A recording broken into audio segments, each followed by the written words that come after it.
안녕하세요 여러분. 새로운 한 주도 주님의 은혜 안에 거하는 그런 한 주가 되기를 축복합니다. 오늘 본문은 사무엘하 7장인데요. 1절부터 17절까지 먼저 읽도록 하겠습니다. 여호와께서 주위의 모든 원수를 무찌르사 왕으로 궁에 평안히 살게 하신 때에 왕이 선지자 나단에게 이르되 볼지어다 나는 백향목 궁에 살거늘 하나님의 궤는 휘장 가운데 있도다. 나단이 왕께 아뢰되 여호와께서 왕과 함께 계시니 마음에 있는 모든 것을 행하소서 하니라. 그 밤에 여호와의 말씀이 나단에게 임하여 이르시되 가서 내 종 다윗에게 말하기를 여호와께서 이와 같이 말씀하시되 네가 나를 위하여 내가 살 집을 건축하겠느냐.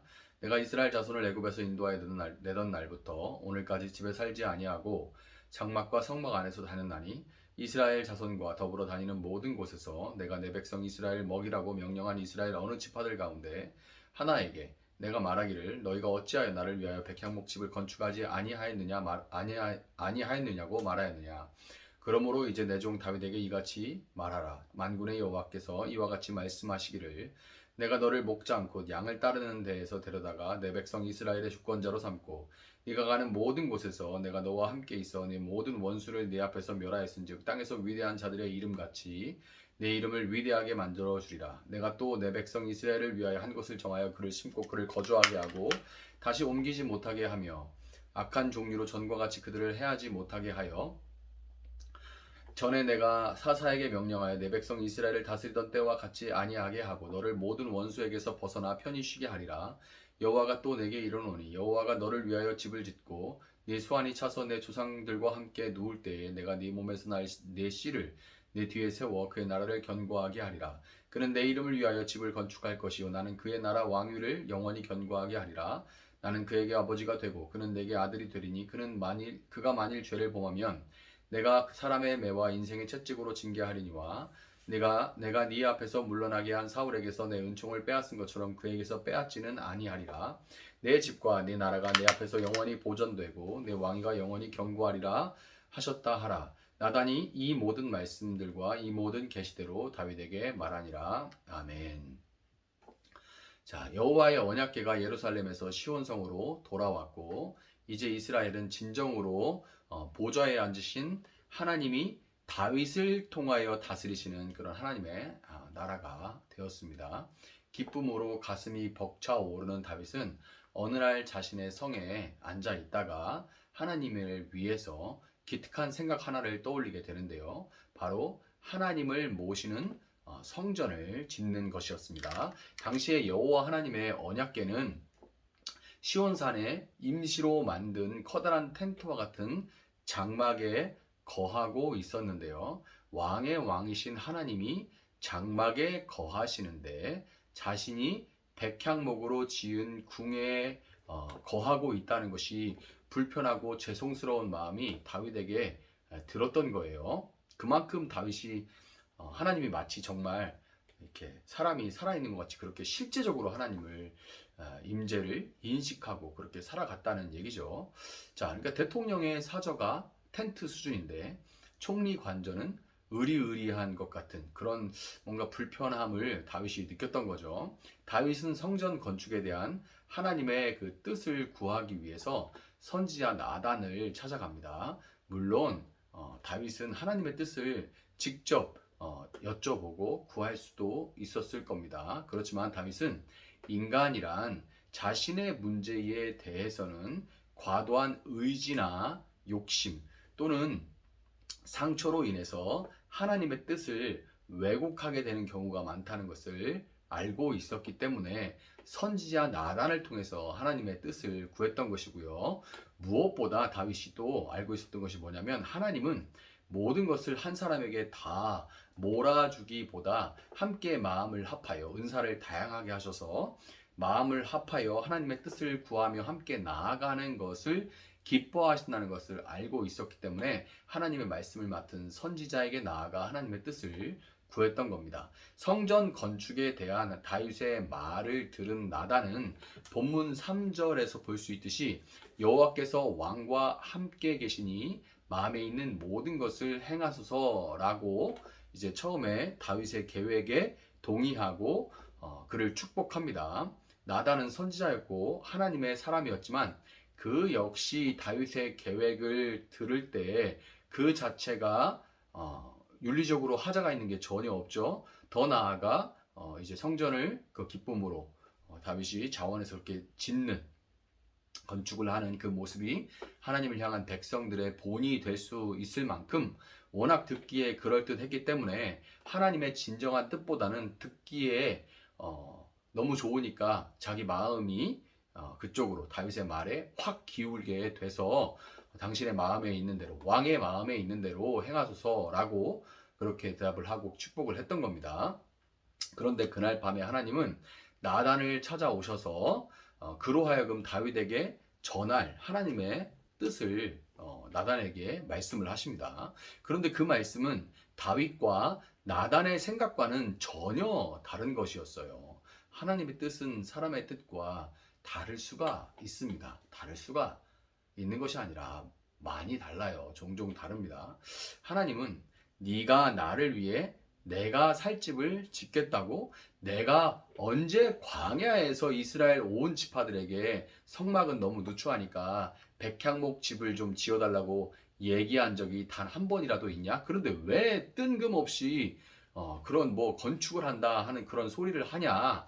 마음은 알겠고 가상한데 좀 넣어둬라 라고 그렇게 말씀을 하시죠. 다윗의 마음과 그의 계획 자체는 흠잡을 데 없는 것이 사실입니다. 누가 들어도 다윗의 의도를 의심하지 않고 누가 들어도 정말 하나님을 위해서 그 일을 하고 싶어 하는구나 라고 생각할 수 있겠죠. 그렇지만 그 역시 한계가 있는 사람으로서 그가 원하는 것과 하나님이 원하시는 바는 다를 수가 있습니다. 아무리 다윗이 하나님의 임재를 실제로 경험하며 하나님의 뜻을 따라 살기 위해서 뜻에 따라 사는 것을 기뻐하며 살아가는 사람이라 할지라도 그 역시 사람일 뿐이죠.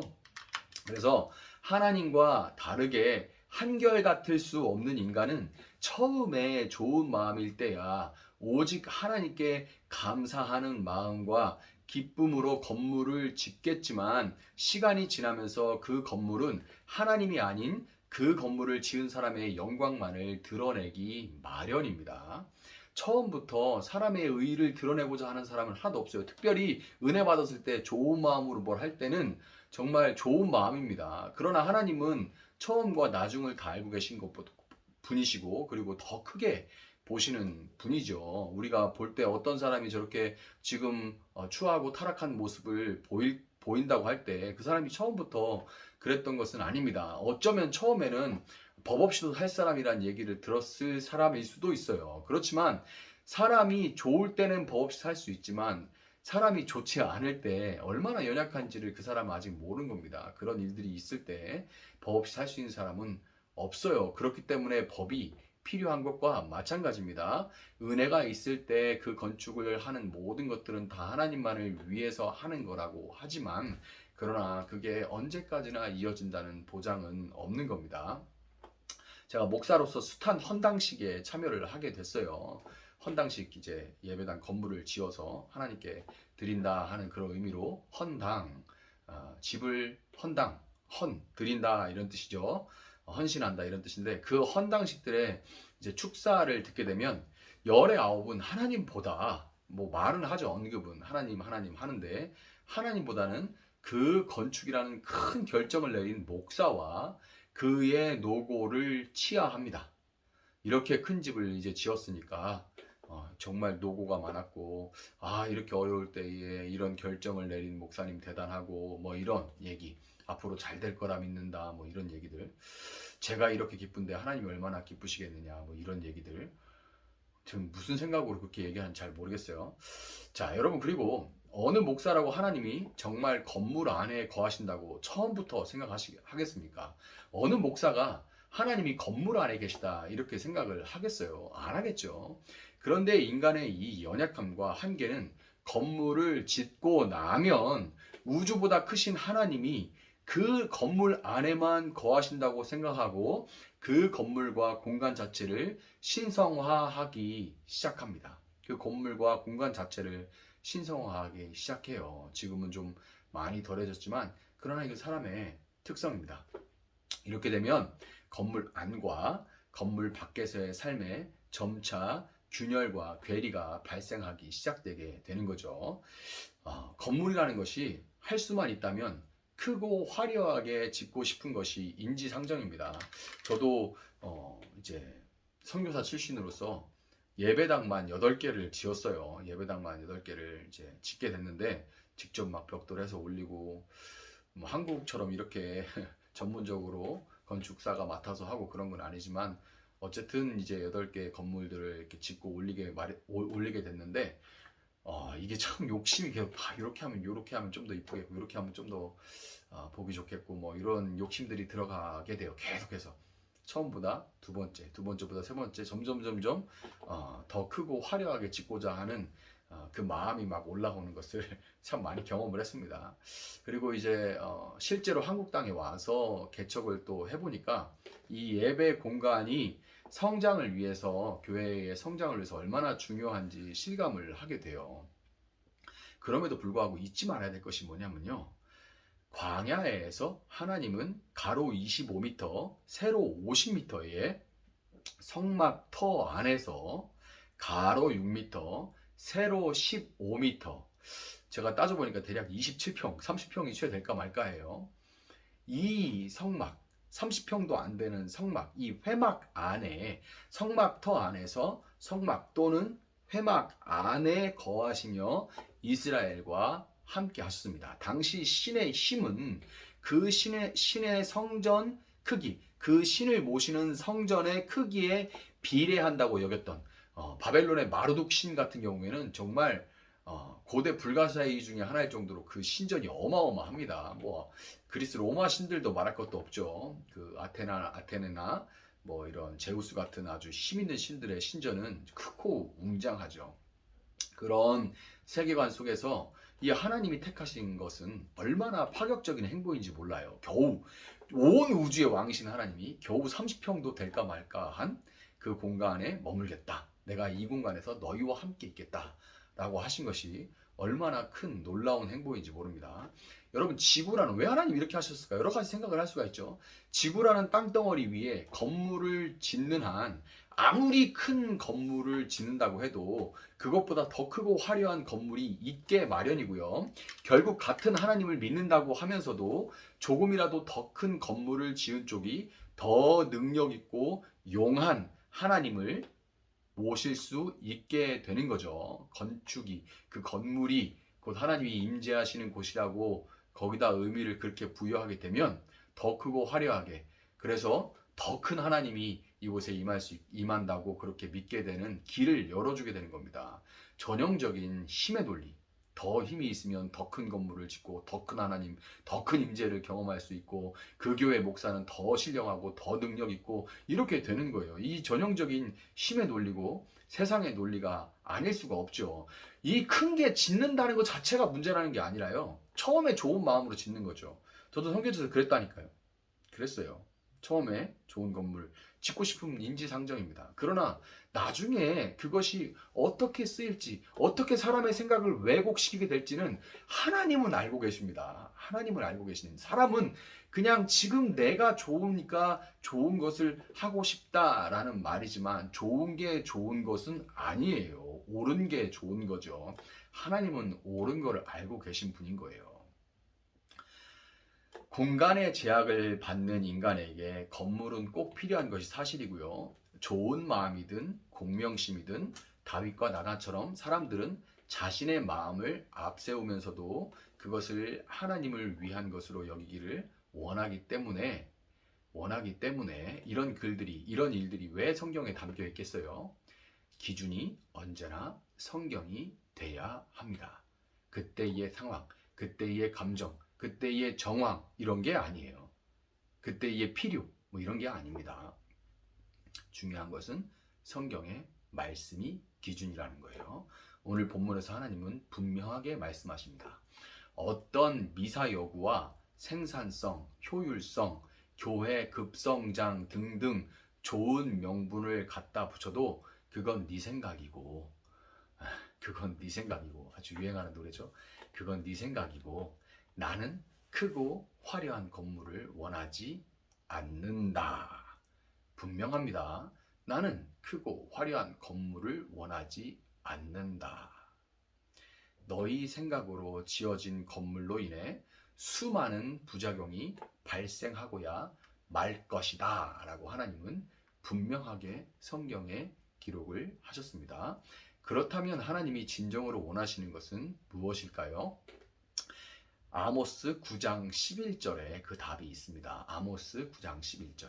그날에 내가 다윗의 무너진 장막을 일으키고 그것들의 틈을 막으며 그 허물어진 것을 일으켜서 옛적과 같이 세우고, 이렇게 말씀하세요. 옛적과 같이 세우고. 아멘. 옛적이 언제요? 다윗의 때. 다윗의 장막을 내가 다시, 그 무너진 성막을 다시 세우겠다. 하나님은 건물의 크고 화려한 외관이 아니라 하나님을 향한 그 마음으로 장막을 가득 채웠던 다윗과의 아름다운 시간을 그리워하세요. 하나님께 중요한 거는요, 공간이 아닙니다. 하나님 공간에 매이시는 분이 아니라 그분과 얼마나 의미 있고 농밀한 시간을 보내는가, 그 어떤 시간을 보내는가 하는 그 시간에 있습니다. 하나님 공간에 관계 없으신 분이고, 누구와 어떤 관계로 어떤 농밀한 시간을 보내는가에 하나님은 관심이 있으세요. 여러분, 다윗의 장막을 그 마음으로 가득했던 그 시간을 함께 보냈던 그 장소, 그게 화장실이든 그게 뭐 광야든 그게 어디든, 다윗의 장막으로 상징되는 그 하나님을 향한 마음으로 가득했던 그 시간, 그것을 사모하시는 하나님 앞에 무너진 하나님과의 관계를 회복하고, 그 하나님과의 관계와 시간을 회복하고 그분과 다시금 의미 있는 시간을 만들어 가시는 그런 여러분들이 되시기를 바랍니다.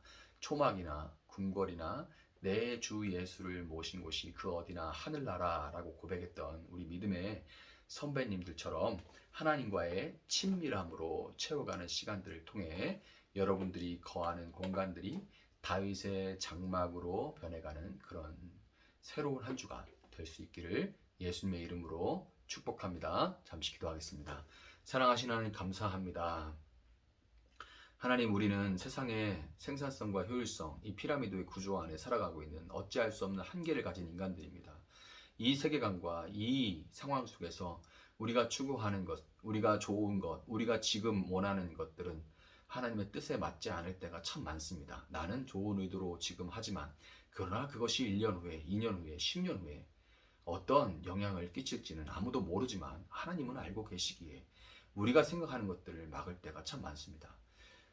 크고 화려한 건물, 누가 보기에도 와, 저 교회 성공했네, 우와, 저 교회 대단하네, 우와, 저 교회 목사 능력 있네, 우와, 어떻게 저렇게 했을까, 저렇게 많은 사람이 모인 걸 보니까 저기는 진짠가 보다 라는 여러 가지 생각들이 지금 당장 더 큰 건물과 화려한 건물을 추구하게 하지만, 그러나 그것이 오늘 한국 교회를 어떻게 만들었는지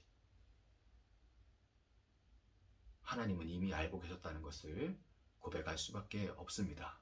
앞으로 이 크게 만들어진 공간을 무엇으로 채워가야 할지, 허영과 탐욕으로, 욕심으로 채우는 것이 아니라 하나님, 이 공간들 그 안에 다윗의 마음을 채울 수 있게 하여 주시고, 하나님, 그 하나님과 농밀한 시간을 원하는 그 소망으로 채워주시기를 원합니다. 하나님, 세상의 좋은 것들 다 누려도 우리의 마음과 영혼이 쉴 데가 없음을 고백합니다. 오직 하나님과의 관계가 회복되고 주님과 동행하는 우리의 한 주, 하루의 삶이 되어질 수 있도록 함께 하시고, 하나님 주시는 위로와 세임을 경험하는, 누리는 그런 한 주 되게 하여 주시옵소서. 감사하며 예수님의 이름으로 기도합니다. 아멘. 오늘 주신 말씀 붙들고 계속해서 기도합니다.